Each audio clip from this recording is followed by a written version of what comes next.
On the phone now is Republican Congressman Mark Green of the Homeland Security Committee. He is also a former U.S. Army officer, and he was part of the mission to capture Saddam Hussein. And sir, I'm so glad you could join us tonight because you're uniquely qualified to speak to us in a way that so many that are out there sort of spouting off about what's going on are not qualified. You were part of the mission, as we said. You interviewed Saddam for 6 hours on the night of his capture. What is your take on whether we are safer or we've created more danger for Americans and our troops abroad? Well, thanks, Melissa, for having me on the show. And I apologize. The weather kind of kept us from getting to the shot location, but I really appreciate it.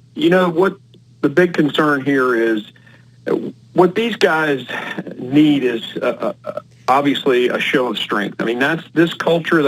They sort of rely on that. They depend on that. And there's two sides to that coin. One, we have to show strength. We can't run away. We've done that in the past. Beirut, Somalia after the black eye there in Mogadishu. Clinton pulled us out. And that only emboldens these folks. But the flip side of that coin is they have to show strength to stay in power. Very clearly, they're going to respond. There's going to be a response. I think Mark Esper, my West Point classmate, said that today in his interview. The question is what do they do? And they're chess players. They're not, they're not totally self-destructive. They realize they can hit us. They can hurt us in a place. And, we've got 800 bases all over the world. Those are all potential targets, but they don't have the capacity to do much more than just a strike. Sir, isn't it interesting to note, though, that the first thing they're doing is going on TV? I mean, if you look at they're doing interviews, they're going out and they're talking about all of the things that they're going to do, as opposed to in the past, they were trying to see exactly how much they could get away with in terms of firing shots and throwing bombs. Does that mean anything to you? Well, their rhetoric has been kill America for tens of years. I mean, death to America, death to Israel is just a part of their mantra. That's nothing new. In fact, their declaration today from their parliament said all soldiers are terrorists, all U.S. soldiers are terrorists. They actually made that statement back in April, and they just amended it to make the words a little different today. Their rhetoric isn't bombs, but you're right, there has been a significant escalation. And it started with the drone attack, then the rocket attack that killed the U.S. contractor. So there has been escalation. And, the president basically said, I'm done with this.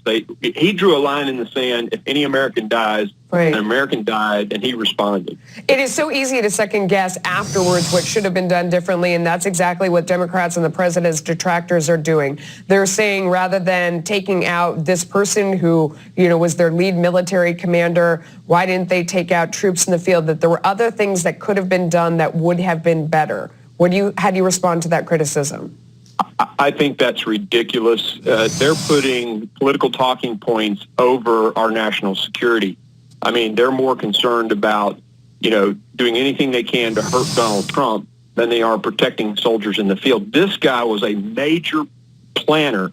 He was basically the director of all of their terrorist activities outside of Iran. Multiple general officers in the United States military, retired general officers, have come out and said this was a bold, strategic, smart move from a military standpoint to take him out.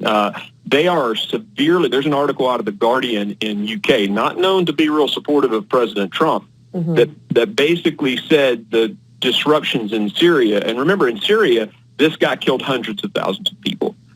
All of that has been completely disrupted with his death. This was a good thing to do.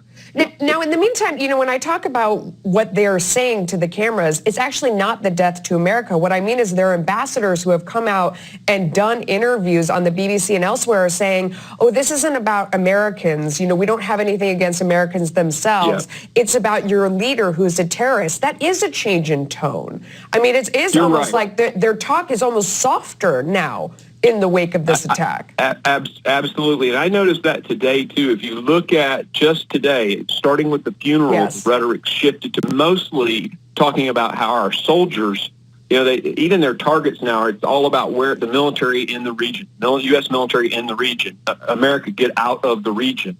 So that's a big shift from their knee-jerk response immediately after his death.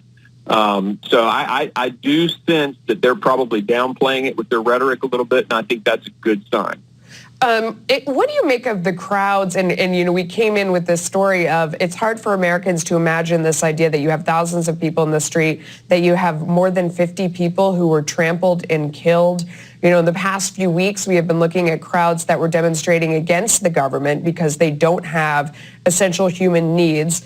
Now, if you listen to, you know, reporters on other stations, they say everybody inside of Iran is united against America. When you look at these crowds, do we have any idea what's going on there? I mean, as a student of the area, what's your best guess as to what's going on in these huge crowds? There is massive dissension inside Iran. And there's been an effort over the past 10 years to stomp that out. You know, the Green Revolt or rebellion that happened a few years ago under Ahmadinejad.